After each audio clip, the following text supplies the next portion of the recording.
o Senhor, mesmo enfrentando os desertos que surgem nas nossas vidas, certamente tem muitas bênçãos para contar. Eu quero compartilhar com você nessa manhã um texto da Palavra de Deus, que está lá no livro do Êxodo, segundo livro da Bíblia, lá no Antigo Testamento, capítulo de número 13, a partir a partir do verso 17 até o verso 22. Êxodo 13, de 17 até o 22. Pedir que você fique com a sua Bíblia aberta, porque a gente vai ler alguns textos hoje para a gente poder refletir sobre essa temática, né, do deserto nas nossas vidas, tá bom? Êxodo 13, a partir do 17, diz assim: Quando o faraó deixou sair o povo, Deus não o guiou pela rota da terra dos filisteus, embora este fosse o caminho mais curto, pois disse: se eles se defrontarem com a guerra, talvez se arrependam e voltem para o Egito. Assim, Deus fez o povo dar a volta pelo deserto, seguindo o caminho que leva ao Mar Vermelho. Os israelitas saíram do Egito preparados para lutar. Moisés levou os ossos de José, porque José havia feito os filhos de Israel prestarem um juramento quando disse: Deus certamente virá em auxílio de vocês. Levem, então, os meus ossos daqui. Os israelitas partiram de Sucote e acamparam em Etã, junto ao deserto. Durante o dia, o Senhor ia adiante deles, numa coluna de nuvem, para guiá-los no caminho, e de noite numa coluna de fogo, para iluminá-los. E assim podiam caminhar de dia e de noite. A coluna de nuvem não se afastava do povo de dia, nem a coluna de fogo de noite. Amém? Na tradição evangélica, né, quando nós falamos sobre deserto, ele sempre está relacionado às provações, às tentações, às dificuldades, aos momentos de adversidade que todo homem, toda mulher, todo crente em Jesus enfrenta, passa ao longo da sua vida, ao longo da sua jornada. Né? Muitas vezes nós vemos o deserto, como nesse texto que acabamos de ler, como uma forma que o Senhor tem de trabalhar nas nossas vidas. Né? Em alguns casos, o Senhor permite que nós passemos pelo deserto, pelo caminho do deserto, para que nós possamos crescer, né, espiritualmente, crescermos nesse nosso relacionamento com o Senhor. O povo aqui estava acabando de sair do Egito, né? Moisés havia tirado o povo lá daqueles 400 e poucos anos de escravidão, e agora o Senhor estava conduzindo esse povo em direção à terra prometida. E o Senhor tinha um cuidado, né? Não queria que o povo que ele havia libertado com mão forte, né, das garras de Faraó, da opressão, né, da escravidão que eles estavam vivendo no Egito, o Senhor não queria que esse povo retornasse para esse tempo de escravidão, para esse tempo de continuar sendo explorado. E aí o Senhor se preocupa dizendo: se eles passarem pelo caminho mais fácil na terra dos filisteus, eles certamente poderão voltar atrás quando surgir a primeira dificuldade. Vão esquecer de tudo que eles já viveram esses 400 e poucos anos ali no Egito e vão querer retornar para lá. Então o Senhor faz com que eles passem por um caminho mais longo, por um outro caminho, para que ali eles pudessem ser trabalhados pelo Senhor. É bem verdade que essa jornada deveria ter durado apenas 40 dias, mas por causa, né, dos desdobramentos, da desobediência, da rebelião desse povo, né, esse deserto acabou durando, ao invés de 40 dias, 40 anos. né? Mas isso tudo por causa da rebelião, da desobediência, da revolta desse povo contra o Senhor. Aquilo que deveria ter durado alguns dias acabaram se transformando em 40 longos anos. O que eu quero destacar na nossa meditação, na nossa reflexão de hoje, não é apenas as circunstâncias que nos conduzem ao deserto, mas é a gente conseguir perceber, assim como nós cantamos no primeiro cântico dessa manhã, que há um doce Espírito aqui, e esse doce Espírito do Senhor, ele não se manifesta apenas quando nós nos reunimos como igreja para celebrar o nome dele. Não é só quando nós juntamos a nossa família em casa para fazer um culto que a presença do Senhor ela se manifesta, ou quando nós nos reunimos no templo e juntos começamos a cantar hinos de louvor e adoração ao Senhor, que esse doce Espírito se faz presente. Mas o doce Espírito do Senhor, ele se faz presente em todo o tempo da nossa vida, em todo o tempo da nossa jornada, mesmo quando nós estamos atravessando pelo deserto. O texto que eu li agora, esse primeiro texto, diz lá no verso 20, que quando os israelitas partiram de Sucote e acamparam em Etã, junto ao deserto, durante o dia o Senhor ia adiante deles numa coluna de nuvem para guiá-los no caminho, e de noite numa coluna de fogo para iluminá-los, e assim podiam caminhar de dia e de noite. A coluna de nuvem não se afastava do povo de dia, nem a coluna de fogo de noite. Então, esses versículos finais do capítulo 13 de Êxodo nos diz que o Senhor ele estava o tempo todo acompanhando o seu povo. O Senhor estava o tempo todo, tanto de dia quanto à noite, caminhando com esse povo pelo deserto. Ainda que as dificuldades fossem muitas, ainda que as dificuldades fossem tamanhas, mas Deus estava presente em todo o tempo na condução desse povo. Não apenas com a coluna de nuvem, né, que mostrava o caminho, a direção que eles deveriam seguir, mas também essa coluna de nuvem, ela servia para proteger o seu povo, proteger o povo de Deus do calor escaldante do deserto. Né? Nós sabemos que o deserto, ele, durante o dia, tem temperaturas elevadíssimas que ultrapassam em muito os 50 graus, mas à noite as temperaturas caem também para abaixo de zero. Então, durante o dia, a nuvem servia para proteger o povo do calor do deserto. E à noite, a coluna de fogo servia para aquecer o povo no frio do deserto. Ou seja, meus irmãos, minhas irmãs, independente da situação que nós estejamos passando nos desertos da nossa vida, nós temos a certeza de que o Senhor, ele nos acompanha em todo o tempo. O Senhor está conosco de dia e de noite, nos guardando, nos protegendo, velando, cuidando das nossas vidas nessas jornadas que nós temos que passar, temos que atravessar. Seja o calor escaldante da vida, ou seja, nos momentos de frio, né, de solidão, de desespero, o Senhor está conosco, nos aquecendo e nos protegendo, nos refrescando também quando há necessidade. Eu lembro lá do texto do Salmo 23, que o bom pastor, o Salmo do bom pastor, diz que o Senhor levava, o salmista diz que o Senhor o conduzia a pastos verdejantes e o levava a fontes de águas tranquilas, para refrigerar a alma do salmista.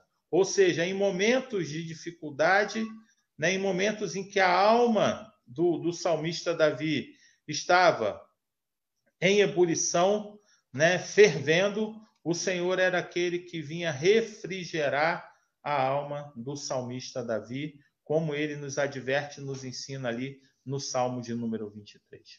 O deserto ele pode ser representado nas nossas vidas pela doença, né, que surge de repentemente, seja essa pandemia que nós estamos vivendo e que assola o mundo inteiro, seja uma doença específica que vem e se abate sobre as nossas casas, sobre as nossas vidas, sobre as nossas famílias.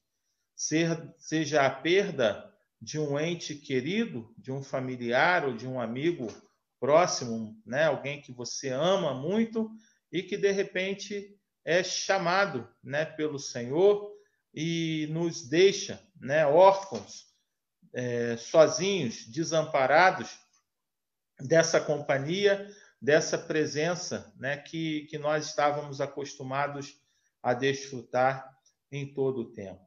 Seja o fim de um relacionamento ou uma dificuldade que você talvez possa estar passando nos seus relacionamentos afetivos, no seu casamento, nos relacionamentos de trabalho, né? Seja o desemprego que pode estar batendo a sua porta ou que você esteja atravessando já há algum tempo, né? Todas essas situações, né, nós costumamos chamar, né, de desertos das nossas vidas. Talvez você esteja enfrentando outros tipos de dificuldade em que você percebe a sua vida vivendo esse tempo de sequidão, esse tempo, né, de dificuldades extremas, porque o deserto é um lugar, né, onde as dificuldades elas são muito grandes. Mas o que eu quero destacar é que não importa a dificuldade, o problema, o deserto que você esteja vivendo, o motivo pelo qual você esteja atravessando esse deserto, seja porque o Senhor está querendo trabalhar na sua vida e fortalecer você e a sua fé, e aí você é levado para o deserto, Deus permite que você passe por essas lutas, passe por essas dificuldades, para que você possa crescer, mas o Senhor em todo o tempo ele está com você. Ele nunca te deixa, ele nunca te desampara, ele nunca te abandona. Mas tem situações na nossa vida que os desertos eles vêm por causa das atitudes de outras pessoas contra nós. Se você voltar aí um livro na sua Bíblia, lá no capítulo 16 do livro de Gênesis, você vai ver a história do nascimento de Ismael. Ismael é o primeiro filho de Abrão, né, com Agar, a sua escrava. Sara era estéril, ainda não tinha recebido do Senhor a graça, a bênção de ter filhos, e aí Deus já havia prometido, falado que daria muitos filhos a Abraão, mas Sara quer dar um jeito de fazer com que isso acontecesse. E aí o capítulo 16 de Gênesis diz assim: ora, Sarai, mulher de Abrão, não lhe dera nenhum filho. Como tinha uma serva egípcia chamada Agar, disse Abrão: já que o Senhor me impediu de ter filhos, possua minha serva. Talvez eu possa formar família por meio dela. Abrão atendeu a proposta de Sarai. Quando isso aconteceu, já fazia 10 anos que Abrão, seu marido, vivia em Canaã. Foi nessa ocasião que Sarai, sua mulher, lhe entregou sua serva egípcia, Agar. Ele possui Agar e ela engravidou. Quando se viu grávida, começou a olhar com desprezo para sua senhora. Então Sarai disse a Abrão: caia sobre você a afronta que venho sofrendo. Coloquei minha serva em seus braços, e agora que ela sabe que engravidou, despreza-me. Que o Senhor seja o juiz entre mim e você. Respondeu Abraão a Sarai: sua serva está em suas mãos. Faça com ela o que achar melhor. Então Sarai tanto maltratou Agar que esta acabou fugindo. O anjo do Senhor encontrou Agar perto de uma fonte no deserto, no caminho de sul, e perguntou-lhe: Agar, serva de Sarai, de onde você vem, para onde você vai? Respondeu ela: estou fugindo de Sarai, a minha senhora. Disse-lhe então o anjo do Senhor: volte a sua senhora e sujeite-se a ela. Disse mais o anjo: multiplicarei tanto os seus descendentes que ninguém os poderá contar. Disse-lhe ainda o anjo do Senhor: você está grávida e terá um filho, e lhe dará o nome de Ismael, porque o Senhor a ouviu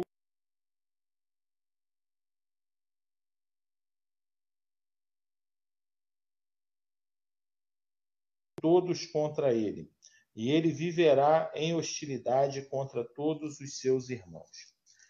Aqui é o primeiro encontro, né, de Sarai com o anjo do Senhor no deserto. Aí, no capítulo 21, novamente, né, Agar, tem um encontro com o anjo do Senhor no deserto novamente. Né? Aqui no capítulo 21 vai ser o nascimento de Isaque, desse filho que essa escrava egípcia de Abraão estava esperando.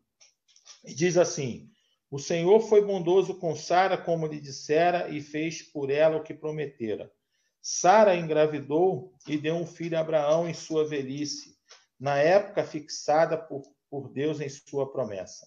Abraão deu o nome de Isaque ao filho que Sara lhe dera. Quando seu filho Isaque tinha 8 dias de vida, Abraão o circuncidou, conforme Deus lhe havia ordenado. Estava Abraão com 100 anos de idade quando lhe nasceu Isaque, seu filho. E Sara disse: Deus me encheu de riso, e todos os que souberam disso riram comigo. E acrescentou: quem diria a Abraão que Sara amamentaria filhos? Contudo, eu lhe dei um filho em sua velhice. E agora? O menino cresceu e foi desmamado. No dia em que Isaque foi desmamado, Abraão deu uma grande festa. Sara, porém, viu que o filho de Agar, a egípcia, dera a Abraão, estava rindo de Isaque, e disse a Abraão: livre-se daquela escrava e do seu filho, porque ele jamais será herdeiro com meu filho Isaque. Isso perturbou demais Abraão, pois envolvia um filho seu. Mas Deus lhe disse: não se perturbe por causa do menino e da escrava. Atenda a tudo o que Sara lhe pedir, porque será por meio de Isaque que a sua descendência há de ser considerada. Mas também o filho da escrava farei um povo, pois ele é seu descendente. Na manhã seguinte, Abraão pegou alguns pães e uma vasilha de couro cheia d'água. Entregou-os a Agar, e tendo-os colocado nos ombros dela, despediu-a com o menino. Ela se pôs a caminho e ficou vagando pelo deserto de Berseba. Quando acabou a água da vasilha, ela deixou o menino debaixo de um arbusto e foi sentar-se perto dali, à distância de um tiro de flecha, porque pensou: não posso ver o menino morrer. Sentada ali perto, começou a chorar. Deus ouviu o choro do menino e o anjo de Deus do céu chamou Agar e lhe disse: o que a aflige, Agar? Não tenha medo. Deus ouviu o menino chorar, lá onde você o deixou. Levante o menino e tome-o pela mão, porque dele farei um grande povo. Então Deus lhe abriu os olhos, e ela viu uma fonte. Foi até lá, encheu de água a vasilha e deu de beber ao menino. Deus estava com o menino. Ele cresceu, viveu no deserto e tornou-se flecheiro. Vivia no deserto de Parã, e sua mãe conseguiu-lhe uma mulher da terra do Egito. Então, esse segundo personagem, desculpa, Agar, é uma escrava que servia a Sara e a Abraão. E aí Deus havia feito a promessa a Abraão de que dele surgiria uma grande nação. E como isso estava demorando muito, Sara, a mulher de Abraão, resolve dar um jeito, né, de tentar ajudar ao Senhor e oferece essa escrava para que Abraão pudesse ter relações com ela e, quem sabe, dela surgir o filho e formar a família que Deus havia prometido a Sara e a Abraão. E aí isso acontece, Agar engravida, nasce Ismael, o primeiro filho de Abraão. E quando Ismael nasce, as coisas começam a mudar ali dentro de casa. Quer dizer, já muda antes, né? Quando Agar descobre que está grávida, Sara, né, já percebe que ela olha para ela com um certo desdém, e aí lá no capítulo 16 ela diz que manda com que Agar fosse embora ali da sua casa. E aí diz lá que no verso 7, o anjo do Senhor encontrou Agar aonde? Perto de uma fonte no deserto, no caminho de Sul. E o anjo pergunta para ela o que estava acontecendo. Então, eu quero continuar defendendo e afirmando que mesmo no deserto, ainda que nesse caso o deserto seja provocado por uma outra pessoa, pelas escolhas que estão para além, né, de nós podermos fazê-las, ainda que o deserto seja provocado por uma situação externa e nós nos vejamos desamparados, vivendo um momento de medo, de terror, de grande dificuldade, o Senhor é aquele que vai ao nosso encontro no deserto e nos acalma, nos encoraja, nos fortalece, nos manda, né, seguir os planos e os propósitos dele para as nossas vidas. Então, o Senhor encontra com Agar no deserto, e aí ele manda que ela volte para casa para que ela pudesse continuar servindo a Sara e ter o seu filho Ismael. Só que aí os anos passam, Sara também dá à luz ao seu primeiro filho, Isaque, e quando Isaque nasce, a situação para Agar e para Ismael se torna mais uma vez difícil. E aí, novamente, né, Agar e Ismael são postos para fora de casa, são enviados, né, novamente, conduzidos novamente para esse deserto por causa das decisões que outras pessoas tomaram. E ali no deserto, Sara se desespera quando acaba a água e acaba o alimento. Ela coloca o menino de para ficar ali e pudesse e ela vai porque ela diz que não tem condição de ver o sofrimento e a dor do seu filho ali naquele lugar. E aí, mais uma vez, o Senhor vai até Sara, né? Vai até Agar. E ali, no versículo 17 do capítulo 21, diz o texto que Deus ouviu o choro do menino e o anjo de Deus do céu chamou Agar e lhe disse: o que lhe aflige, Agar? Não tenha medo. Deus ouviu o menino chorar lá onde você o deixou. Levante o menino e tome-o pela mão, porque dele farei um grande povo. Então Deus lhe abriu os olhos e ela viu uma fonte. Foi até lá, encheu de água a vasilha e deu de beber ao menino. Então, mais uma vez, o Senhor se manifesta, chama Agar, diz que o Senhor, desde os céus, ouviu o choro, o lamento do menino, e aí ele vai até Agar e abre os olhos dela. É muito interessante isso, porque ela, tomada pelo medo, tomada pelo desespero, ela não consegue perceber que onde ela estava, uma grande fonte de água, e podia ter matado a sede dela, e ela não teria necessitado passar por esse momento de desespero, por esse momento de sofrimento novamente.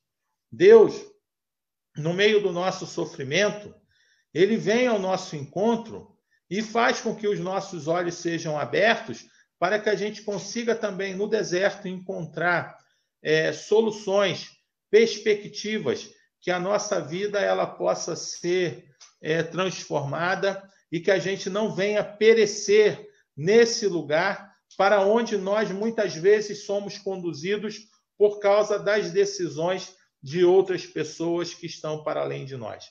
Às vezes, o deserto vem sobre a nossa vida porque os governantes do nosso país, né, ou do país onde você vive, tomem decisões que acabem prejudicando a economia, a saúde, a vida das pessoas no local aonde você vive, no país aonde você mora, na situação, na cidade que você está vivendo. Às vezes, né, é a decisão de um dos cônjuges de se separar, de acabar com o casamento, de acabar com o relacionamento, que faz com que você vá sendo conduzido ou conduzida para o deserto. Às vezes, é a decisão do seu patrão, né, de diminuir os custos da empresa e mandar você embora e contratar uma pessoa com menos experiência para que possa receber menos do que você ganha na sua empresa, no seu trabalho. Então, muitas vezes, o deserto ele é provocado por uma situação externa, né, que está para além das nossas vontades. Mas ainda que isso aconteça, o Senhor é aquele que nos acompanha no deserto, que nos encontra nesse lugar de dor, de desespero e de sofrimento, e que ouve o seu clamor, ouve o seu choro e abre os seus olhos para que você consiga experimentar, né, uma solução para que você consiga sobreviver durante esse momento de luta, de dificuldade que você talvez esteja vivendo por causa da decisão de uma outra pessoa que não você. O terceiro caso que quero contar é o caso do profeta Elias. Elias era um profeta do Senhor e que, por medo daquilo que Jezabel e Acabe, né, o casal de reis de Israel, podia fazer contra ele, Elias acaba fugindo, né, para o deserto. Elias ele havia profetizado em nome do Senhor e mandado que os céus cerrassem as chuvas, né, fechassem as fontes de água do céu, e as chuvas não caíram sobre aquela terra durante um período de tempo.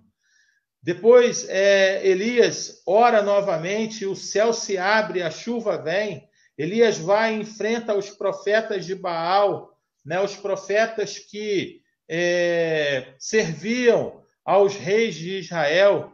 E ali, né, num desafio, Elias mostra que ele que era o profeta do Senhor e faz com que, através da sua oração, né, o fogo do céu venha e consuma o holocausto que ele tinha preparado ali, mostrando assim para o rei e para todo o povo que ele falava e profetizava em nome do Senhor.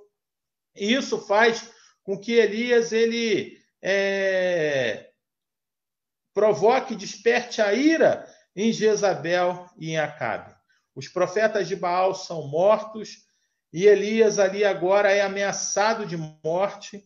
E mesmo depois de ter tido todas essas experiências com o Senhor, Elias ele teme pela sua própria vida. E no capítulo 19 do primeiro livro dos Reis, o texto diz assim: Ora, Acabe contou a Jezabel tudo o que Elias tinha feito e como havia matado todos aqueles profetas à espada.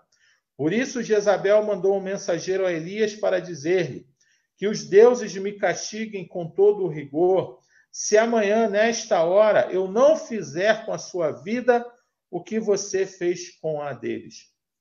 Elias teve medo e fugiu para salvar a vida.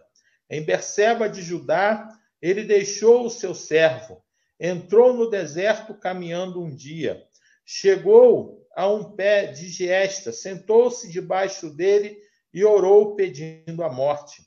Já tive o bastante, Senhor. Tira minha vida. Não sou melhor do que os meus antepassados. Depois se deitou debaixo da árvore e dormiu. De repente, um anjo tocou nele e disse: Levante-se e coma. Elias olhou ao redor e ali, junto à sua cabeça, havia um pão assado sobre brasas quentes e um jarro de água. Ele comeu, bebeu e deitou-se de novo. O anjo do Senhor voltou, tocou nele e disse: Levante-se e coma, pois a sua viagem será muito longa. Então ele se levantou, comeu e bebeu.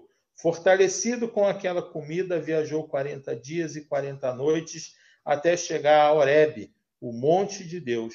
Ali entrou numa caverna e passou a noite. Então nós podemos ver aqui que Elias foge por causa das ameaças que ele sofreu. Mesmo tendo tido muitas experiências com o Senhor, isso não foi capaz de fazer com que o medo não tomasse conta do coração desse profeta, que é o exemplo, né, de profeta na palavra de Deus. Aquele que é considerado um dos grandes nomes de toda a literatura bíblica, né? Esse homem de Deus, ele também teve medo. E por causa do medo, ele foi e se escondeu no deserto. Né? Elias teve medo e fugiu para salvar a vida. Em Berseba de Judá, ele deixou o seu servo e entrou no deserto caminhando um dia. Então, Elias foge para o deserto por causa do medo que abateu o seu coração. Muitas vezes nós somos homens e mulheres experimentados, no Senhor, temos muitas experiências com Deus, vivemos muitas oportunidades em que vimos o Senhor agir sobre a nossa vida. Mas isso não é o suficiente para fazer com que nós não temamos de ver algumas situações que surgem contra nós. E nós acabamos esfalecendo e acabamos indo parar no deserto. E ainda que nós estejamos no deserto por causa das nossas próprias escolhas e por causa do medo que se abate sobre as nossas vidas, o Senhor é aquele que não desiste de nós. E ali no deserto ele vai ao nosso encontro para nos fortalecer e nos ajudar para que nós possamos continuar a nossa jornada, possamos continuar a nossa caminhada. Nós percebemos nesse texto que o Senhor, envia o seu anjo até Elias e em momento nenhum ele questiona, fala com Elias, joga na cara dele que ele já tinha tido muitas experiências e que não era possível que ele estivesse agora com medo, das ameaças da rainha de Israel. O Senhor, em momento nenhum, ele joga isso na cara de Elias, mas acolhe a dor, o sofrimento, o medo que Elias estava vivendo e fortalece Elias ali naquele lugar, dando a ele aquilo que ele precisava naquele momento para ser fortalecido e continuar a sua caminhada, continuar a sua jornada, realizando a obra que o Senhor tinha separado e tinha preparado, para fazer através da vida de Elias. Diz o texto, que o Elias foi fortalecido, por aquela comida e por aquela bebida, por aquela água que ele recebeu, fortalecido com aquela comida, viajou 40 dias e 40 noites até chegar ao monte do Senhor. O Senhor, ele tem algo preparado para mim e para você, para que nós, nos desertos que por vezes nós nos encontrarmos por causa do desfalecimento da nossa fé, nós temos ali a promessa na palavra do Senhor, que o Senhor nunca nos deixa, nunca desampara, e ele vai ao nosso encontro nesse lugar e nos fortalece, com a palavra dele, nos encoraja com o alimento vivo dos céus sobre a nossa vida, sobre a nossa mente, sobre o nosso coração. Ele mata a nossa sede da presença dele com o seu Espírito, e fortalecidos e encorajados pelo Senhor, nós conseguimos continuar a nossa caminhada, a nossa jornada. E para encerrar essa reflexão dessa manhã, eu queria ler só mais um versículo, lá no primeiro capítulo do Evangelho de Marcos. Evangelho de Marcos, capítulo 1, versos de número 12 e 13. Logo após o Espírito o impeliu para o deserto. Ali esteve 40 dias sendo tentado por Satanás. Estava com os animais selvagens e os anjos o serviam. Aqui é o próprio Senhor Jesus, após ser batizado no Jordão por João Batista, o próprio Senhor Jesus, né, é conduzido pelo Espírito Santo para o deserto, e ali ele passa 40 dias e 40 noites de dificuldades, de provações, de lutas, de grandes adversidades, né, sendo tentado diariamente pelo inimigo das nossas almas. Mas o texto, aqui em Marcos e em Mateus, os dois evangelistas fazem questão de frisar que mesmo ali no deserto, o Senhor, no meio dos animais selvagens, os anjos de Deus estavam ali com ele para servi-lo, para cuidar dele, enquanto ele passava por aquele momento de grande prova, de grande luta, de grande dor e de grande dificuldade. Então, o Senhor, ele mesmo passou por essas dificuldades para que nós pudéssemos perceber, que aquilo que aconteceu com ele, ele já dizia que também nós experimentaríamos. Então, nós não somos melhores do que o Senhor, pelo contrário. Mas em tudo o Senhor sofreu e experimentou para nos mostrar que era possível que nós também pudéssemos suportar e vencer todas essas lutas, todas essas adversidades, todos os problemas que ele passou. Nós precisamos confiar na palavra do Senhor e crer que mesmo que nós estejamos vivendo um momento de luta, de dor e de sofrimento por causa do deserto, seja pelas nossas escolhas, seja pelas decisões de terceiros, sejam pelas circunstâncias da vida, seja o que for, seja quando nós somos conduzidos a esse lugar para ali podermos experimentar um crescimento na nossa relação com o Senhor, mas em todos os lugares, independente das circunstâncias, o Senhor se faz presente e nos ajuda, e cuida de nós, e nos fortalece, e nos prepara para que nós possamos sair desse lugar fortalecidos por Ele, fortalecidos pela Sua palavra, fortalecidos por mais essa experiência, para que nós possamos continuar o ministério, a jornada, aquilo que o Senhor tem preparado para realizar através da sua vida, da sua casa, da sua família. Então, se você hoje está vivendo um tempo de deserto, procure ouvir a voz do Senhor, que vai ao seu encontro e abre os seus olhos e faz com que você consiga experimentar, a provisão dele, o cuidado dele sobre a sua vida. Que o Senhor te abençoe e te guarde, te dê um dia de bênção na presença dele. E hoje à noite, se Deus quiser, nós estaremos juntos às 7h30 da noite. Deus abençoe e um bom domingo para você e para sua família. Fique na paz.